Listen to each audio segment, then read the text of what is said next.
Welcome, everyone, to Season 6 of National Parks Presents. Today is our fifth of six presentations. We've been here every other Wednesday. We started this in January and we'll be here at the end of March. So, if you can believe it, in 2 weeks from now will be our very, very last one of the season. Um, but, there's can't be too sad because we love today's presentation. So, I can't be sad about the future. I'm going to stay in the present. And this one is going to be incredible, honestly. This program began in the branches, and then the pandemic hit. And when everyone moved online, we decided to stay online as well. So thank you so much for being with us. The past few years, the BPL has been slowly marching its way to the 250th anniversary of the revolution. A few years ago, we were focusing more on revolutionary music. Last year, we focused on revolutionary art. And this year, it is about doing things, just all things revolutionary, from celebrating the ideas that have come from this time frame, and also just the actual anniversaries themselves, like today's. We're going to go over a few boring Zoom features before we get to the actual fun stuff, and you get me off your screen. We are recording, all right? We are recording, and they are all up on our BPL YouTube page, thanks to all the very, very hard work of our AV team. They are incredible. So I really appreciate that. I'll throw the link in the chat for you guys so you can find it. We have this season, last season, and previous ones. You can start telling where we started to record. You can see where we found our groove around season two. And I think we have about 30 or something in there, which is very, very exciting. We love when you guys ask questions. Honestly, you guys are an incredible, inquisitive group. We are a big fan of the questions. So if you want, and I highly suggest you guys doing this during the lecture and not wait to the end, because at the end we might just think you don't have any questions. But if you do have a question, at the bottom taskbar is the Q&A button. Click on that and you can type in your question. Even if you have a comment, you're welcome to throw your comment in there as well. Um, Ranger Sean is incredible, and he is going through the chat box. And at the end of Ranger Patrick's presentation, he'll pop up on the screen and he'll ask your questions. And we'll go through as many as we can that time allows us to. All righty. And then I have one last thing at the end of our presentation, or at the end of the entire program, we do have a feedback form popping up. If you could fill that out, that would be great. Um, and so, without further babbling from me, let's welcome Ranger Patrick as he presents The Siege of Boston, an ending and beginning. Well,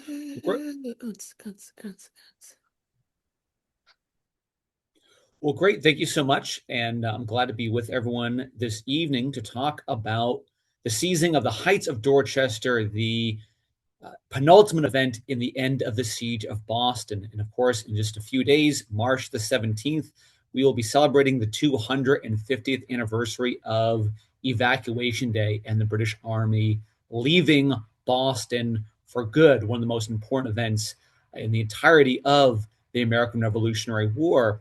So, really, my intent today is to give you some background in terms of what ended the Siege of Boston, what its ramifications were, and why Evacuation Day, outside of a day just to have maybe some time off or for us to enjoy the our St. Patrick's Day parade before, why it is so important. And I call this program Bring on the Rumpus. And that is a direct quote coming from General George Washington, a letter he wrote on February the 28th of 1776 to a fellow called Burwell Bassett. And the full quote is, "We are preparing to take possession of a post, which will, it is generally thought, bring on a rumpus between us and the enemy." Now, that post he is mentioning is the Heights of Dorchester. Now, imagine Dorchester being kind of a parallel to Bunker Hill. These are both high grounds on peninsulas overlooking Boston. They are both the site of military action. They both have monuments on them, but they are quite distinct. Most people have heard about the Battle of Bunker Hill when they're visiting the obelisk here in Charlestown, But what actually happened at Dorchester Heights is a little bit more opaque. Um, so what are their similarities? What are their differences? And I'll get into those details. And I want to start off with this image that you're seeing right here. This is a painting done in 1777 by Winthrop Chandler. And while Chandler, in fact, had been to Boston, this is actually depicting Boston and the Battle of Bunker Hill. It's not a particular accurate depiction of Boston or the Battle of Bunker Hill at all. But what it does show is geography. If you look at this image, you'll see these hilltops, these fortifications, these waterways. Geography was so important into explaining why the siege of Boston unfolded as it did. And imagine if you were a bird, if you were a seagull flying over the Boston Harbor area over the winter of 1775 to 1776. You would have been looking at one of the most fortified places on earth. Boston, practically an island, was, of course, defended by the British garrison, which had a number of defenses both in Boston and in Charlestown. Encircling them were colonial fortifications in Cambridge and in Roxbury. And these fortifications were comprised of what they referred to as citadels, redoubts. These were earthen-made fortifications, smaller gun batteries, all fortified with artillery and troops. Almost every defensible part of Charlestown was occupied by an armed soldier during the winter of 75 to 76, with one big exception, and that is Dorchester. The Heights of Dorchester, which is present-day South Boston, that was really no man's land. And control of the Heights of Dorchester was really the final chess move in deciding the ultimate outcome in control of Boston. Now, again, in contrast to the Battle of Bunker Hill, the Battle of Bunker Hill is really a battle of attrition. When people arrive at Bunker Hill, if they don't know about the day-by-day events, they know there was a high death toll. The Battle of Bunker Hill is extremely bloody for both sides. It is a British victory, but it does not result with tangible political or strategic gains. Conversely, the capture of Dorchester Heights by the Continental Army is a victory for the Continentals. It's one that is not very bloody at all. It's really an example of war by maneuver, not war by attrition, but war by maneuver, using terrain, deception, speed, and flexibility to defeat your opponent. And this does result in big strategic and political gains. So going into Boston in 1775, you can imagine Boston looked a lot different from Boston today. Most of Boston is built on landfill. So you can see that Boston itself was practically an island, and it's surrounded by these hilly peninsulas, Charlestown and the Heights of Dorchester to the south. There's also the Heights of Roxbury.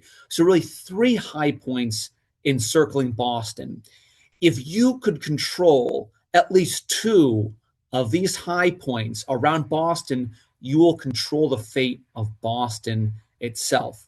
And in the aftermath of the Battle of Bunker Hill, fought on June the 17th of 1775, the British Army has effected a breakout of Boston. They seized the heights of Charlestown, but look, they've simply gone from one isolated peninsula to a second isolated peninsula, having a very hard time projecting strength into the interior, really being in a prison of their own making, because often British military strength was predicated on its naval superiority. Well, Boston is a port town, but it's made up of very shallow water. So these major warships even larger than USS Constitution, had a very hard time maneuvering around Boston outside of the main channels. Both the Mystic River and the Charles River were relatively shallow and would not allow a warship to proceed down them. That would allow the British, again, to project strength out into the interior, really without fighting their way out. Now, to be fair to the British military planners, their initial idea was to break out of Boston as early as June the 18th of 1775 to do an amphibious attack, probably from Castle Island onto the undefended heights of Dorchester. and from there drive the colonists out of the heights of Roxbury. That area was well fortified by Massachusetts and Rhode Island troops. About one-third of the entire colonial force was south of the Charles River, concentrated around Roxbury. Imagine the colonists outnumber the British by a factor of at least 3-1. About 16,000 armed colonists facing, at the initial part of the siege of Boston, probably less than 6,000 British troops, a number that will eventually swell to nearly 9,000. So the British plan, really devised by William Gage, who was the overall commander-in-chief of all British forces in North America, and the last royal governor of Massachusetts, was this breakout plan for June the 18th to seize the heights of Dorchester, drive the colonists from Roxbury, and last but not least, seize the heights of Charlestown. However, the colonists beating them to the punch while fortifying the heights of Charlestown, Breedsail in particular, and forcing the British to focus north instead of south, has thrown off all of this plan. So in the aftermath of the Battle of Bunker Hill, again, a British military victory, they're simply trapped on another isolated peninsula, and Dorchester still remains unclaimed by either side. Now, in the aftermath of the Battle of Bunker Hill, we have the arrival of General George Washington. He was been promoted to this position of commander-in-chief, and he arrives in Boston on July the 3rd of 1775. This is a famous painting of Washington during the siege of Boston, done by Gilbert Stuart. Now, Washington at this point, in fact, was only about 44.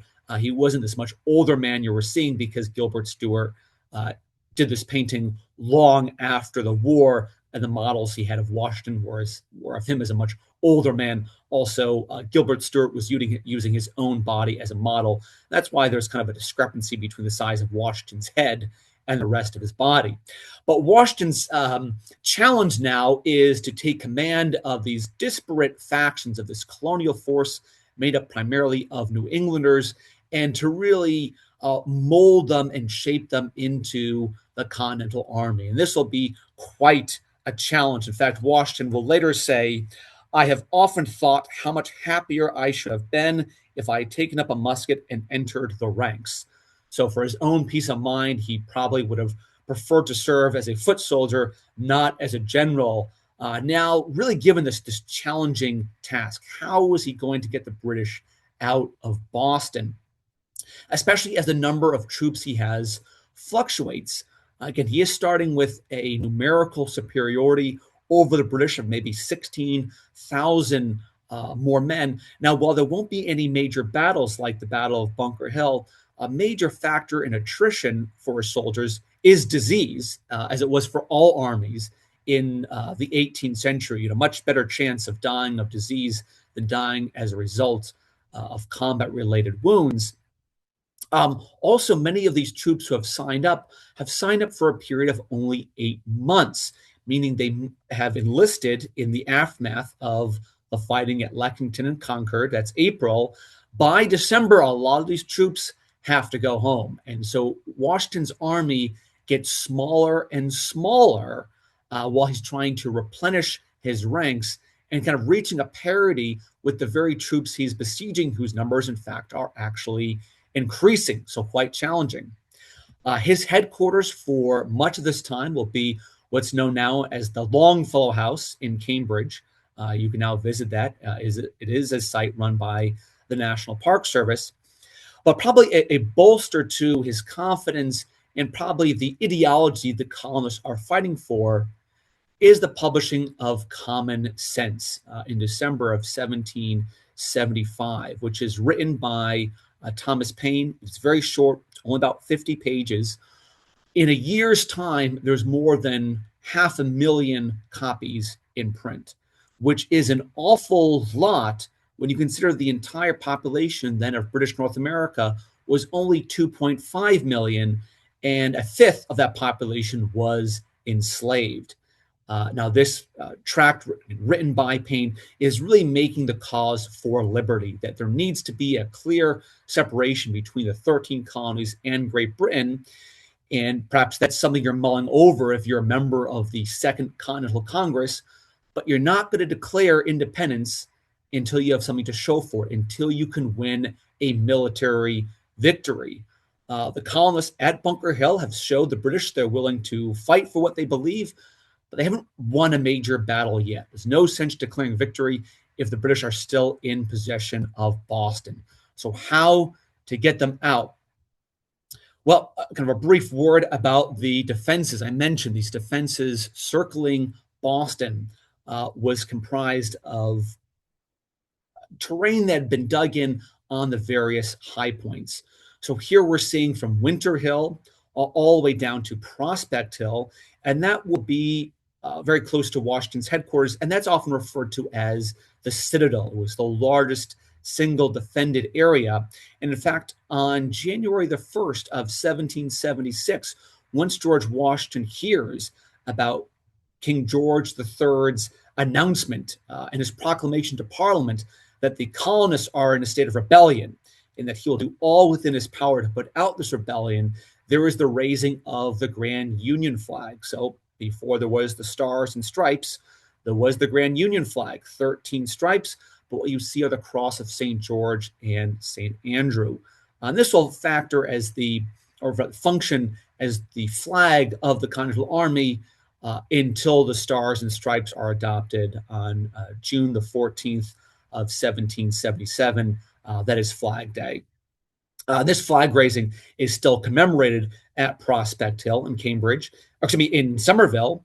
And if you've gone there, you've probably seen this interesting castle that was built in 1903 to commemorate that historic moment, the raising of the Grand Union flag.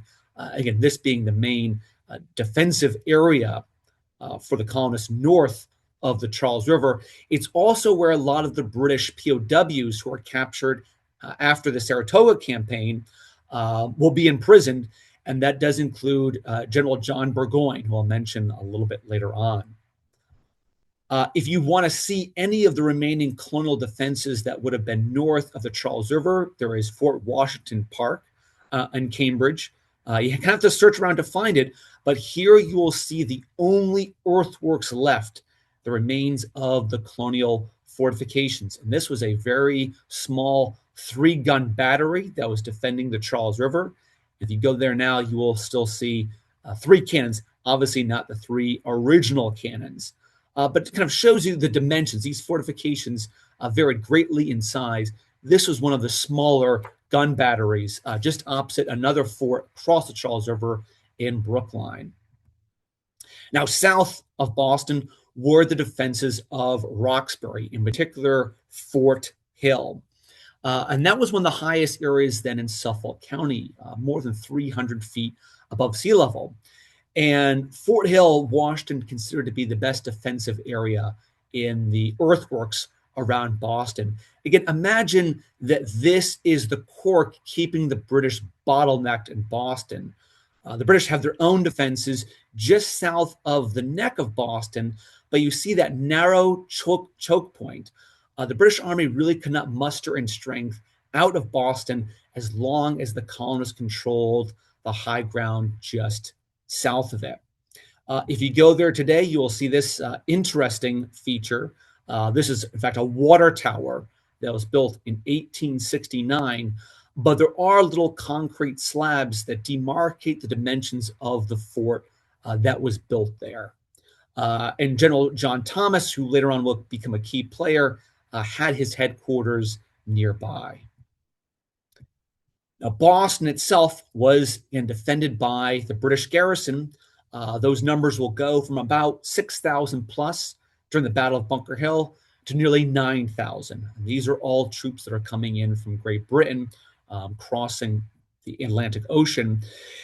Now, the civilian population prior to the Battle of Bunker Hill, really prior to the Siege of Boston, was about 15,000 people, making it the 3rd largest city, although it was organized as a town, but the 3rd largest settlement in British North America.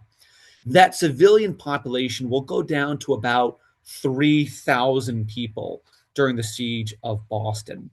Many people, in fact, would have left. Individuals like Paul Revere and his family, or Henry Knox and his wife.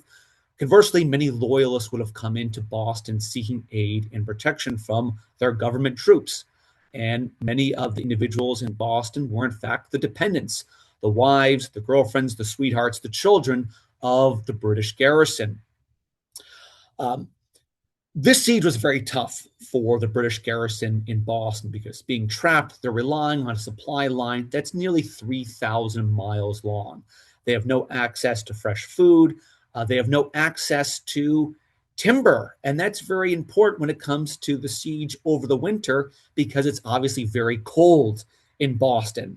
And there's really no access to firewood. So, in many cases, either abandoned buildings were destroyed or whatever timber was available, and that does include the Liberty Tree. So it is chopped down as fuel for the long winter.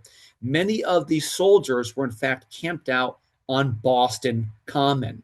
So you can imagine they are not indoors during the siege. It is very trying times for them. And like any siege, disease is a major problem. And in fact, about 300 civilians are ejected from Boston under the direction of General William Howe because of fears over disease. Nathaniel Greene from Rhode Island, who would have been with the other troops in Roxbury, when describing people leaving the lines, leaving Boston, he says, many of the people that come out are real objects of pity.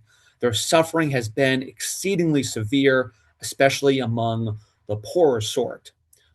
There was a real battle for much of the summer of 75 for control of the islands around Boston because that was very important for pasturage for livestock.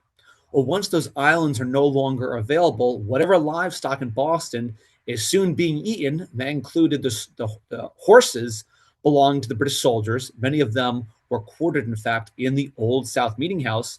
And in fact, there are reports that during the real darkest days of the siege, that individuals are reduced to eating rats inside of Boston. As tough as things were in the town, it is extremely well fortified. You can see some of those lines kind of projecting out of Boston. Those were fields of fire for cannons. And the colonists at this point, again, the Continental Army is really thinking they're going to have to fight their way into Boston and fight for every single street corner there is. And later on, Massachusetts General Artemus Ward will say Boston was almost impregnable. Every avenue was fortified. Not only is Boston fortified, but so is Charlestown. At that point, the redoubt that had been built by the colonists is rather insignificant. In fact, the British will continue also what they call a citadel on the heights of Bunker Hill proper, the highest point in Charlestown, where the St. Francis de Sales Church is now. These, in fact, were fortifications that had been begun in the retreat from Lexington and Concord in April of 1775, abandoned on April the 19th, and then restarted again facing outwards. But there's no British strength projecting out towards the heights of Cambridge or Somerville, going towards Prospect Hill. Prospect Hill, in fact, was still then part of Charlestown itself, and now part of Somerville. So again, the British are trapped on these two very isolated peninsulas. Now, life behind the lines for the colonists, just like those civilians and British troops in Boston, it is challenging times. Here is a depiction from the 19th century. It's, again, also not particularly accurate in terms of the tents or the uniforms, but here are colonial soldiers outside of Boston. And keep in mind, there's a lot of inactivity for this siege. This siege is almost a year long. And outside of the kinetic action at the Battle of Bunker Hill, there's kind of a static element to this siege where both sides are really trying to wait each other out. So if you were one of these soldiers outside of Boston, in many cases for them, it was their first time away from home. You have 16,000 heavily armed men. You got to keep them occupied in some way, shape, or form, because otherwise they're going to start getting in trouble, as I'll explain in just a moment. And one of the key things to keep them occupied is by digging these entrenchments, digging all of these earthworks. One of the better accounts of the constant digging. And again, you can imagine that the weapon of war you'd be more familiar with as a colonist would have been a shovel or a pickaxe more so than a musket. One of the best primary source documents is a diary kept by a shoemaker called Nathaniel Ober. Now, ironically, he titled his diary Nathaniel Ober's uh, Diary of Significant Events.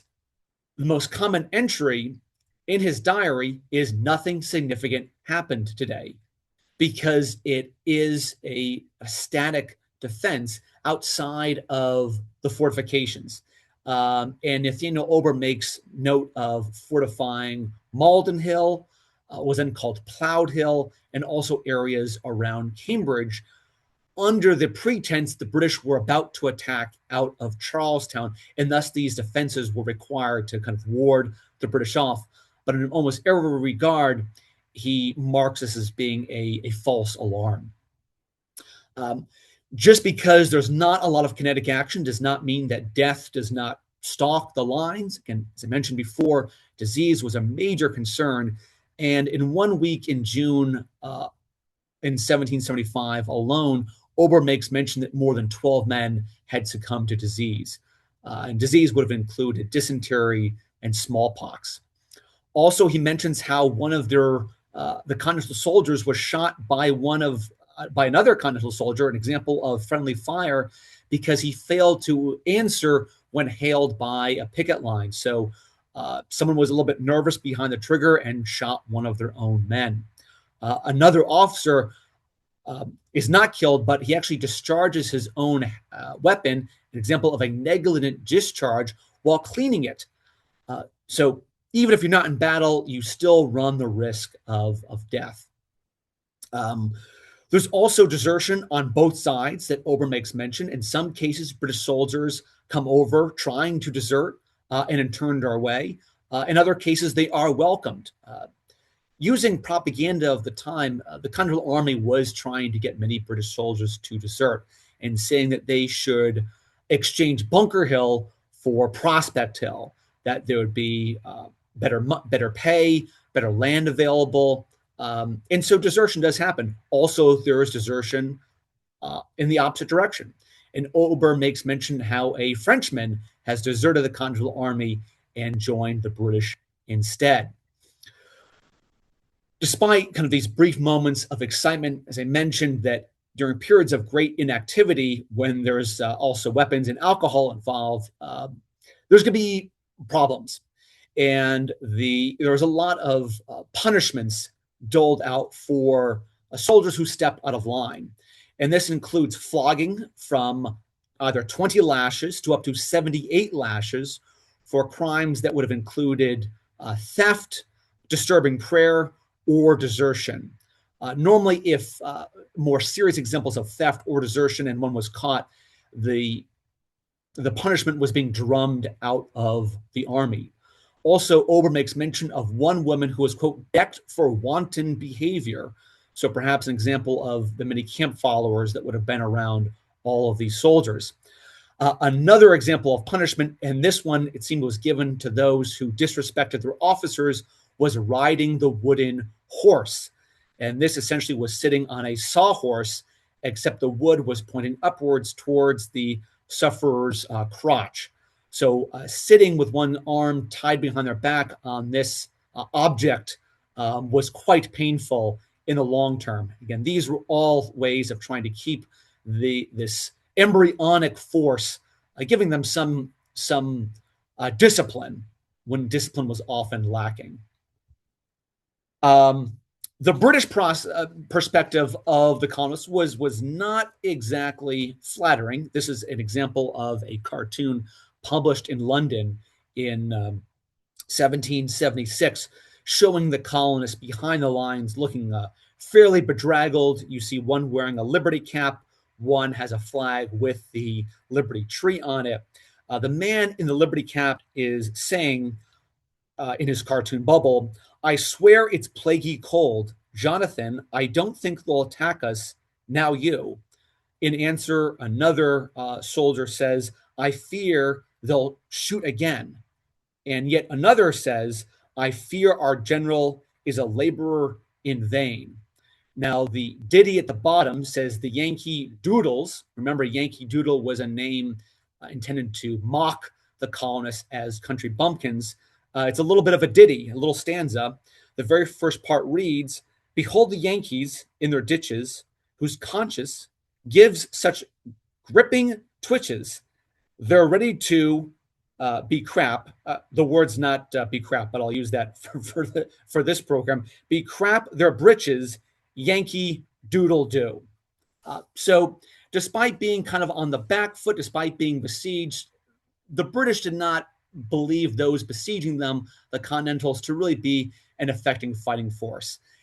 As a result, they're not making really good use of their time. Their generals are not. And what better example to the fact that in January of 1776, the British generals are watching a play performed in Faneuil Hall, a play called The Blockade of Boston, written by one of their generals, John Burgoyne, Gentleman Johnny. So imagine in a time of war, you as a general are writing sketch comedy. That's in fact what the British are doing. Now, this play is being staged at Faneuil Hall. Attending a play would have been seen as very immoral in the colonial period. One did not attend a play in colonial Boston. One would attend a public execution. That was thought to be a very moral and very educational experience, but attending a play a little bit less so. Well, in the middle of this play, a soldier runs into Faneuil Hall claiming the colonists are burning Charlestown. In fact, those watching believe that this is part of the play. This is the punchline to some joke. They begin to laugh and applaud before realizing that, in fact, it's not. The colonists have, under the command of a Connecticut officer, Thomas Knowlton, have snuck out to Charlestown and have burned what is left of the town. This is a good example of a scorched earth tactic. The colonists were simply trying to prevent the British from using what material they had, and so they will destroy what is left of Charlestown rather than the British being able to use it as fuel. In response, about a week later, the British will actually go out to Dorchester, again, which was not defended by anyone, will burn some abandoned buildings, and will inexplicably go back the way they came. So even though their plan had been to fortify Dorchester Heights the year prior, here is a great time they can do so. They have crossed over to Dorchester Heights in January of 1776 and yet do not stay. Now, when this oversight is mentioned by a loyalist in Boston, Justice Peter Oliver, Oliver will say, quote, "The general," presumably General William Howe, "the general answers were there no danger from it, and that it was to be wished that the rebels would take possession of it so they could be dislodged." So there's this idea that if the colonists, if the Continental Army was to be so foolish as to seize Dorchester Heights, they could be fought out in the open, just as they had been fought at Charlestown, the Battle of Bunker Hill, and thus defeated. Again, showing a real lack of foresight and initiative. Now, how are the British going to be forced out of Boston? Well, really, the seeds of British defeat could be traced back to Dr. Joseph Warren. Here's the one portrait we have of Warren, who dies, of course, at the Battle of Bunker Hill on June the 17th. But before his death, Joseph Warren, in his capacity of the chairman of the Committee of Safety to New York on April 30th, has written, "It has been proposed to us to take possession of the fortress Ticonderoga and the usefulness of those cannons, but we would not, even upon this emergency, infringe upon the rights of a sister colony." So it's Warren's intent, really 11 days after the war has begun, to seize Fort Ticonderoga in New York. Now, who is the person who actually plants that siege that allows Warren to take action? Well, it might be this individual right here, Connecticut's probably least favored son, at that time, Captain Benedict Arnold. Benedict Arnold, a little bit of background. He's from Connecticut. He, at this point, early in the war has a rank of captain of the Connecticut militia. He had served as a teenager during the French and Indian War, but probably served no longer than a week, and saw no combat during that time period. But he was familiar with the environment of Fort Ticonderoga. And this time, Fort Ticonderoga, much like Fort William and Mary in Portsmouth, New Hampshire, as impressive as it was kind of in a state of ruin, and that this would be a great location to seize cannons. As a result, Arnold is given the rank of colonel. He has issued money. He has issued powder that really could have been useful a few weeks later at the Battle of Bunker Hill, and dispatched in early May to Fort Ticonderoga. At this point, Warren is already mentioning the issue of cannons. Cannons were so important to the Continental Army because their need for them.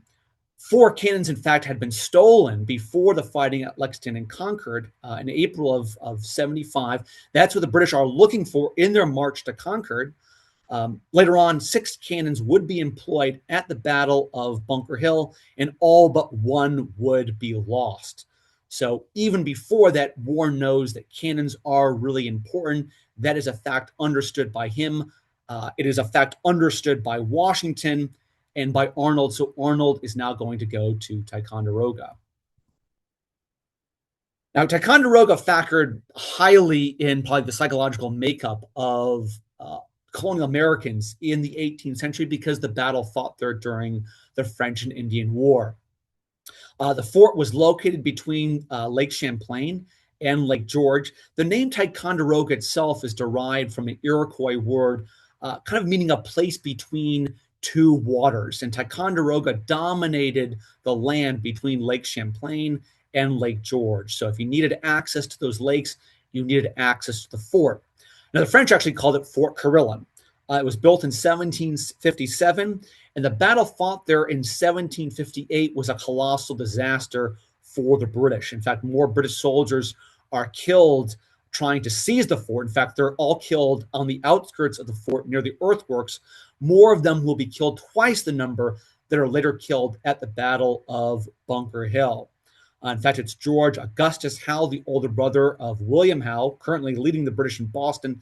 He dies in the arms of Israel Putnam outside of the fort. Putnam, who is one of the main generals of the Continental Army. So both sides had seen a lot of bloodshed at Fort Ticonderoga. But after its fall to the British in 1759, it was very hard for the French to continue to keep it occupied and fortified, so it falls very quickly the next year to the British. Again, it's mostly a ruin, and it's mostly fortified by invalided troops, so not the best of what Great Britain has to offer. The fort is actually captured on May the 10th of 1775, really without a shot fired, with no more than about 83 armed men. Now, these included troops being led by Arnold and also troops being led by Ethan Allen and the Green Mountain Boys. Of course, Ethan Allen hailing from Vermont, which at this point was a somewhat nebulous region claimed jointly by New York and New Hampshire. Allegedly, it's Allen who demands the surrender of the fort. And while asked by the garrison commander under whose authority, Ethan Allen responds, "By the God Jehovah and the Continental Congress." This is a very dramatic image. It probably did not quite look like this. Certainly, the garrison commander was not in his night clothes when he surrendered the fort. But it is amazing that such a small number of troops are able to seize the fort, and in particular, its stockpile of cannons, the artillery there. That's going to be the key factor. Now, the person who is often and most associated with the cannons at Fort Ticonderoga is Henry Knox.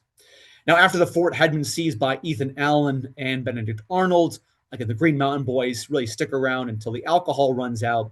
By that point, Ticonderoga will be a staging area for the forthcoming invasion of Canada before being lost back to Great Britain in 1777.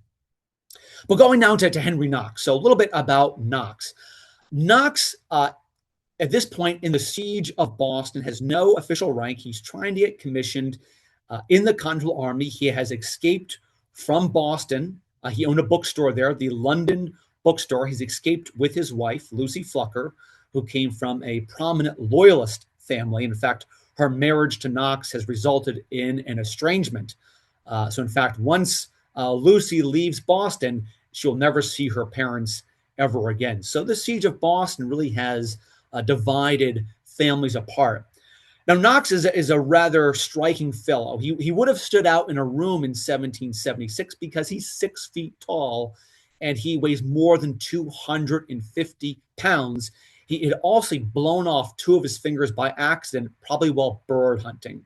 And his whole knowledge of the military comes from reading books. He has been acting as really a gopher, as an aide for General Artemus Ward, who was the primary general during the Battle of Bunker Hill. He's now subordinate to George Washington. But as a result, Knox is really kind of showing up. He is now really on the radar of both Ward and Washington as someone who has a lot of initiative and someone who can take charge, and perhaps someone who can take charge of the failures of the Continental Artillery, which up to this point has been the responsibility of Colonel Richard Gridley, who had laid out the defenses at Bunker Hill. But as I mentioned, at that battle, the colonists have lost most of their cannons. Gridley's sons, who had been the cannon commanders, are really out of favor with everyone else. And Gridley himself is an old man. He's 65 years old. Knox, conversely, young, dynamic, only 25 years old. He's ready to serve. Now, it's unclear whether it's Knox or it's Arnold or someone else proposes that the cannons at Ticonderoga will be key to breaking the siege of Boston. But suffice to say, he is given $1,000 by Washington. Washington says, quote, "The want of them cannons is so great that no trouble or expense should be spared to obtain them." And so Knox, with his brother William, will depart from Boston November 17th of 1775, and he arrives in Ticonderoga by December 5th. So he moves very quickly to Fort Ticonderoga over the winter, in some cases traveling up to 40 miles a day. He does an inventory of the artillery there that will include howitzers, that's your indirect fire weapon, brass cannons, and heavier iron cannons. Knox makes his inventory very quickly. He does it in 24 hours. He chooses 59 pieces, the howitzers, mortars, and cannons, equal to 60 tons worth, probably a third of the overall artillery then present at Ticonderoga, and will decide to transport that to Boston. So here's just a brief overview.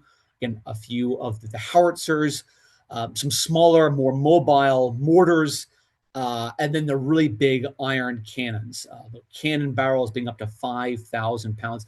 This was the heavy artillery the Continental Army sorely lacked. The noble train of artillery will have to travel 300 miles from Ticonderoga back to Boston. Now, from start to finish, from Knox leaving Boston, going to Ticonderoga, and returning again, is about 70 days. So very fast for transporting 60 tons over 300 miles. This is the popular depiction of that noble train of artillery, these teams of oxen dragging cannons down over a wintry hillside. It's not particularly accurate. While Knox intended to hire oxen, there were issues about price. So instead, more accurately, as this depiction shows, he used horses, about 120 teams of horses, and uses about 42 sledges to carry the cannons. Now, both these images, you'll see the barrels, but also the wheels and the carriages themselves. Only the barrels were transported. It was presumed that the carriages, the wheels could be sourced outside of Boston. No need to transport all that extra weight 300 miles. So when only the barrels themselves were brought out of Ticonderoga, nothing else, and it was mostly done with horses. Knox will leave Fort Ticonderoga, initially going down Lake George, which was still ice-free. But in fact, the massive weight of all these cannons caused the big barge, the flat-bottom barge that the cannons were on, to become submerged. They were so heavy. So the cannons almost sunk into the water of Lake George immediately after leaving Fort Ticonderoga, and it took some pretty active bailing to refloat them. They were then transported overland down south of Albany and then across the Hudson River. Now, at this point, now the snow is really beginning to fall. Now, you want enough snow for the sledges to be able to move quickly. Too much snow or too little snow could really hamper you. In areas where the ice was thought to be too thin across the Hudson River, the ice was broken apart and then refrozen, often with additional water being poured over it to thicken that ice. Now, on several occasions, the cannon barrels did sink through the ice. They broke through, but were all retrieved. So all 59 pieces that Knox brought from Fort Ticonderoga, he's able to maintain control of all of them. Well, there's more challenges once he's in Massachusetts, trying to cross the Berkshire Mountains. In fact, there's a sudden thaw. Also, a lot of the Teamsters he's hired have left because they're all New Yorkers. So he has to hire more Teamsters. In this case, he actually did get more oxen. He does some ceremonial firing in Westfield, just to all the locals. He is in Framingham by January the 27th, and he's outside of Cambridge by January. He is outside of Framingham on January the 25th, and by the 27th of January, he is outside of Cambridge. So one of the most impressive logistical feats undertaken by anybody during the Revolutionary War. Now, during February, the question is really what's to be done with all of these cannons now that Washington has them. Now, Washington's real idea is to attack across the frozen Charles River. He proposes on 4 different occasions 4 attacks, and he's overruled on all 4 times. All 4 occasions, he is overruled by his subordinate officers. So part of Washington's genius is not the fact that he is a military genius, but he's always able to listen to wise counsel. So rather, instead of attacking across the frozen Charles River, he is going to fortify the last undefended hilltop, and that's Dorchester Heights, with some of the cannons, but not all of them. Some cannons will remain north of the Charles River. Some will be brought south. And the seizure of Dorchester Heights will fall to this guy right here, General John Thomas. General Thomas was a physician. He was also a lighthouse keeper. He was a brigadier general. He has tried to, in fact, quit the Continental Army because he does not have the rank of major general yet. At that time, the kind of ethos of the Continental Army was no more than 1 major general from every colony. And in fact, there already was a major general from Massachusetts. That's Artemus Ward. So kind of in a huff, Ward is made into senior brigadier general. And he's going to be the one tasked by Ward to fortify Dorchester Heights. Now, Thomas, who has been in and around Roxbury, has been reconnoitering Dorchester since May of the year prior. So he has been making efforts to fortify Dorchester Heights as early as May of 1775. Now it's early March of 1776. Now he's giving his marching orders. He's told to take initially about 2,100 men and about 800 oxen with about 300 ox carts to transport about 20 of the cannons to the heights of Dorchester. Prior to his movement to kind of, again, use deception, the cannons north of the Charles River have been bombarding the British since March the 2nd. So there has been a real effort to employ shock and awe with all this new artillery. Now, Washington has to be really judicious about the amount of powder he's expending because his army is very, very limited on powder. uh, after the Battle of Bunker Hill, there was only about 9 shots per man. So had the British really marched out of Boston in strength, Washington would have had very little to actually oppose them because of that limitations of powder. So this is a real gamble. So he's using what little powder he has to bombard the British. Again, even in not a major battle, accidents will happen. So one of those big mortars brought from Fort Ticonderoga explodes in the process of being fired. But you have this artillery duel back and forth across the Charles River, whereas the real threat to the British was south. And beginning on the night of March the 4th, with the other cannons, Thomas will direct his troops, and it was kind of actually a balmy night, to fortify Dorchester, again, under the covering fire going back several days of the artillery in and around Lechmere Point and Cambridge. Thomas will arrive at what he called the Twin Hills, what's known as Telegraph Hill today, and begin the fortification. There you see the Twin Hills there. Also somewhat to the north and west was Foster's or Knox Hill. That will also be fortified because that allowed the colonists to employ kind of enfilade fire onto the neck of Boston. Of course, off in the water was Castle Island, where Castle William was, often referred to as Fort William and Mary as well, where there is a British garrison. Now, unlike at Charlestown, the colonists erected an earthen fortification, we're talking about March. It is extremely cold. There was no effort made to fortify the ground itself, to dig in, but rather pre-built fortifications, which were designed by Rufus Putnam, who is a cousin to Israel Putnam, again, one of the key players at the Battle of Bunker Hill. Again, Rufus Putnam, like Henry Knox, gets his military knowledge from reading, and he was relying on a book called Attack and Defense of Fortified Places that had been published in 1757. And rather than dig into the frozen earth, what are fashioned are these fascines, these bundles of sticks and twigs. Also, what are fashioned are gambions, these big baskets filled with earth. That's why 800 oxen were required to drag all of this onto the heights of Dorchester, because it was so heavy. They weren't just dragging cannons, but they were dragging their own fortifications. Now, again, using deception, the wheels had been muffled of these wagons. Also, a hay bale screen had been erected, so the British did not have direct eyes on.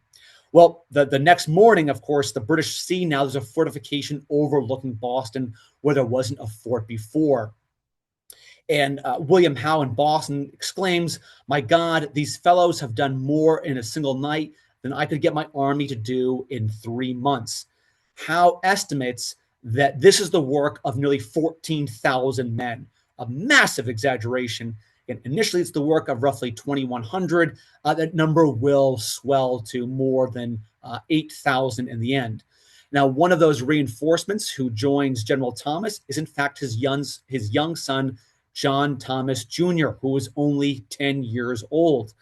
John Thomas Jr. had snuck through the picket lines and joined his father, as Thomas writes to his wife later on, saying, "Your son John is well and in high spirits. He came to me on Dorchester Hills, where he has been most of the time since. I have had very little sleep or rest this week, being very closely employed night and day." So there's a bit of exasperation in General Thomas, again, now being responsible for not only the troops, but also his son. But it was really important they spent this time together because General Thomas will die within a year of smallpox. So this is really this is really the last time that John Thomas will spend with his son, John Thomas Jr., who later on in life, just like his father, will take up the duties as a lighthouse keeper. What really throws the British from attacking, because Washington has plans to attack across the Charles River should the British make an attack on Dorchester Heights, is in fact the cold weather. A sudden nor'easter blows up, as is wont to happen at this time in the year, and that really throws the British off. March the 5th was also an important date because, as Washington says, "Remember, it is the 5th of March, a day ever to be forgotten. Avenge the death of your brethren." Remember that March the 5th was the 6th anniversary of the Boston Massacre. Well, with no ability to attack Dorchester Heights, they could not be attacked directly because of a giant sandbar in between, and fearing to send troops from Long Wharf down to Castle Island and attack across the narrow channel in bad weather, General Howe really has no recompense but to start planning the evacuation of Boston.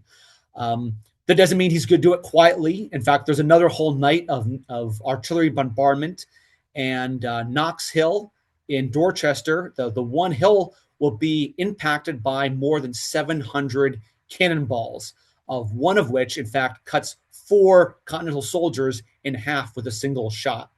But really, it's a really an impotent display of firepower, because Howe now realizes he has to abandon Boston. This does result with some looting, but ultimately the agreement is that as long as he is not bombarded as trying to leave the Boston Harbor area, the British will not burn down any more forts than they already had. Because while they do leave on March the 17th, they're unable to actually leave Boston Harbor immediately. Now, who leaves with the British? In total, it's about 11,000 people on 120 ships. That included soldiers, their dependents, and loyalists who decided the best thing to do was to leave Boston, even as other loyalists decided to remain behind. Again, before the British do leave Boston Harbor for good, they do attempt to destroy Castle Island, and then will eventually be gone on March the 27th. In fact, 10 days after their evacuation had begun. Now, everyone gets the word, and other British ships, in fact, coming into Boston Harbor, are swiftly seized by the Continental forces. Now, the Continental Army can ride into Boston. Artemus Ward is actually the one who leads the procession, although the path they take, then known as Orange Street, is now known as Washington Street today, as Washington led the troops into Boston. Again, Ward in the vanguard. Really, it was a scene of desolation. Again, a city that had been experiencing a siege for nearly a whole year. And as Officer James Wilkeson remarked when describing Boston, he said, "A death-like silence pervaded an inhabited city, and the spectacle of waste and spoil struck the eye at almost every single step." But what is remarkable was that the Continental Army had thought they were going to have to fight their way into Boston. It's almost a miracle that the British have left with very little blood shed. It's not because of a massive battle. They've simply been outmaneuvered and now have to leave Boston. Of course, in their haste, they did leave about 30,000 pounds sterling worth of goods, including 30 additional cannons, which had been spiked, which Washington said would be redrilled and then employed again. Of course, Washington knew that now that the battle for Boston was over, the battle for New York would begin, and he promptly leaves on April the 4th of 1776. Washington is awarded the first Congressional Gold Medal. He is awarded this right after the battle in 1776. He does not receive it, though, until 1790. Dorchester will continue to be fortified by the Continental Army for the rest of the year and then into the 19th century before really losing its military importance. Much of it will be excavated. I mentioned there were the Twin Hills. The hill to the west will be completely excavated, and that then became South Boston High School. The other hill became known as Thomas Park, a public park, as early as the 1850s. And for a kind of a burgeoning immigrant population, their care for this park was really part of their inclusion into the story of America. Thomas Park becoming a public park in 1854, and then the desire to commemorate it on a grander scale resulted in the authorization of a monument in 1898, which was completed by designed by the firm of Peabody and Stearns, and completed in 1902. So while the Bunker Hill Monument took almost 20 years to construct, this one took a little bit more than 4 from start to finish. It is 115 feet tall, about 71 steps inside. It's made of white marble, and it was designed to mimic the look of steeples of colonial churches that would have been found in Boston, this Georgian revival style. And it's on this location that we'll be commemorating the 250th anniversary of Evacuation Day, again, in just a few days. And the real important part of Evacuation Day and the seizure of the heights of Dorchester and the ending of the siege of Boston, the Battle of Bunker Hill proved the colonists would fight for what they believed. But Dorchester Heights proved they could win. And using maneuver, they were able to defeat, again, a professional military force.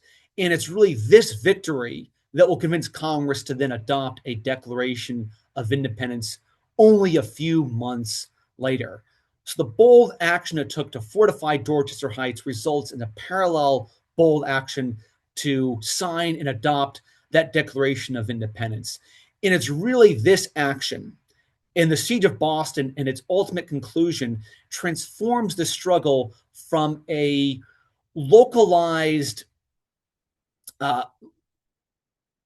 regional armed conflict into a continent-wide fight for autonomy and self-determination, later captured in the words of that Declaration of Independence, all men are created equal. Well, that concludes the official program. So if we have any questions or any follow-up, I will be glad to try to answer them or to talk more about anything that I referenced during this talk. Awesome.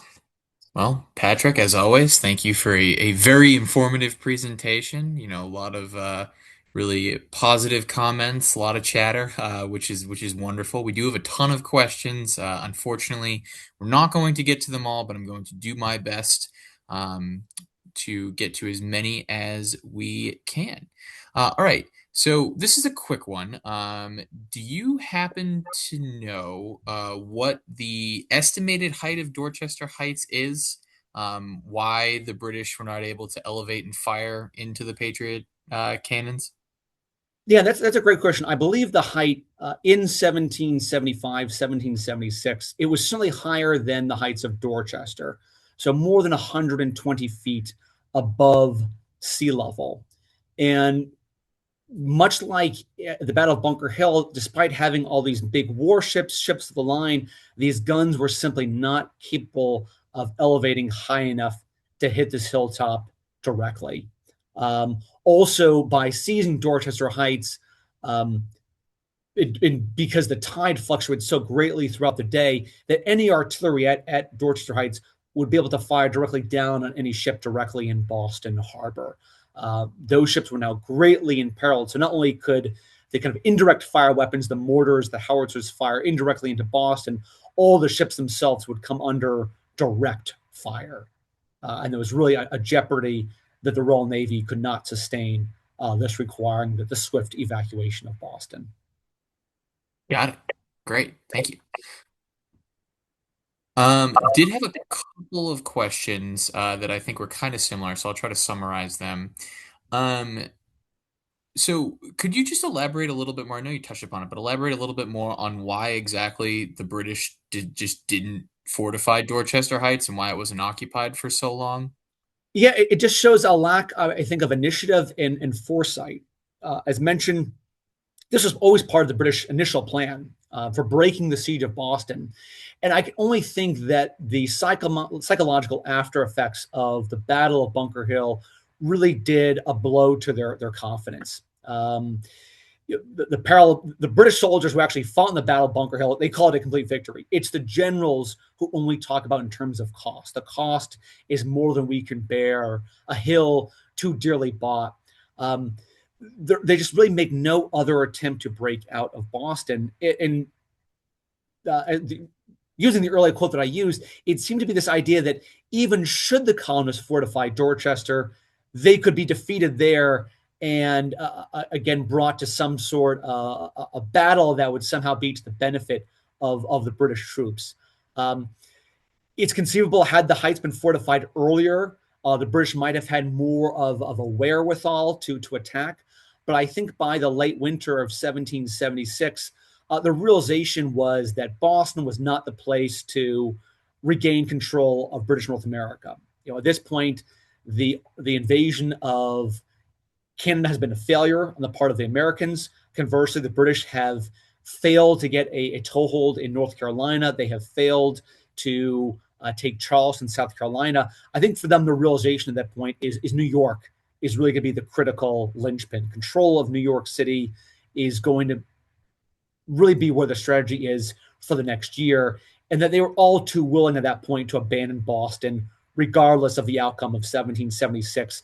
The fortification of Dorchester Heights simply meant they had to do it now rather than a point that'd be more advantageous. I think for people like Howe, he's already made up his mind by 1776 that they are going to leave Boston, even before the Heights have been fortified.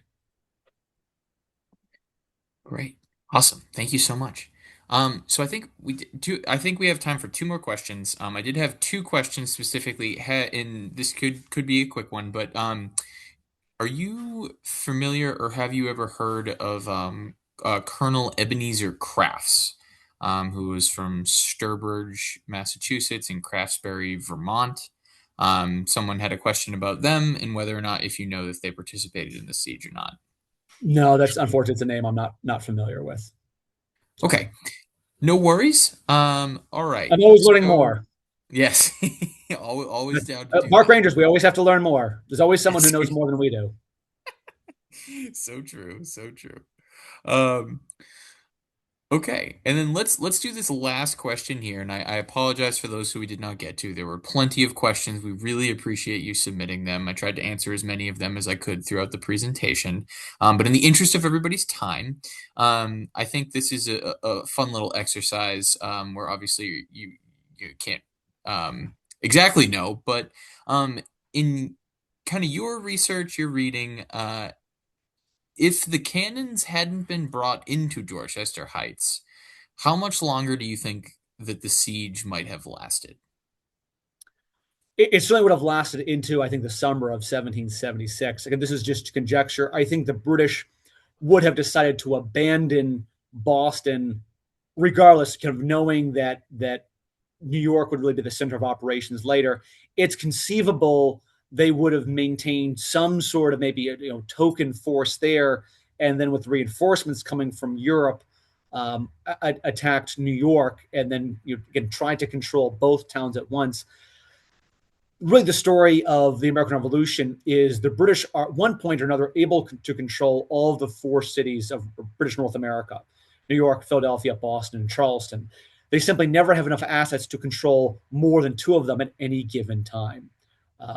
So I think knowing that the deficiencies of the Royal Navy in their ability to protect power, using the waterways around Boston, I think the siege conceivably would have lasted into the summer, but all focus would have been on the island of Manhattan, going into 1776, as we see later on with Washington dividing his forces between Manhattan Island and Long Island.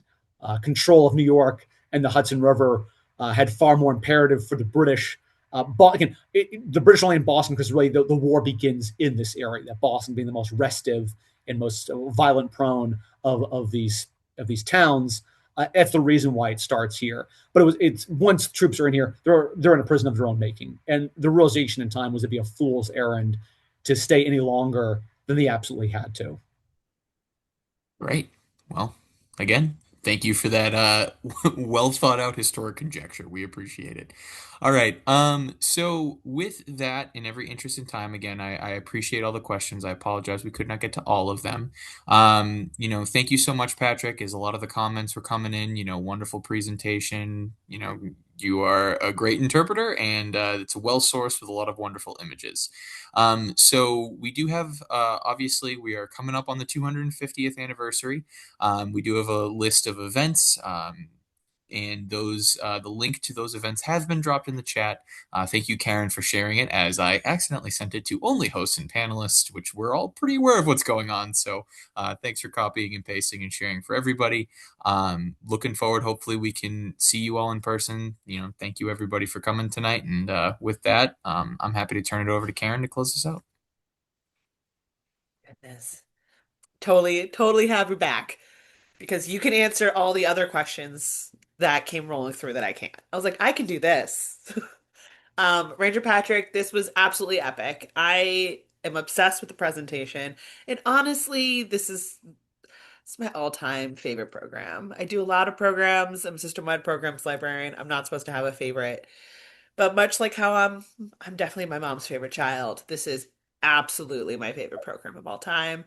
It's so well thought out and well presented, and it's absolutely incredible. And I'm very honored that you choose to do it with us here at the PPL. So thank you so much. And thank you everyone for choosing to spend your Wednesday evening with us. And hopefully we'll see you in 2 weeks for the season finale of National Parks Presents. Thank you so much.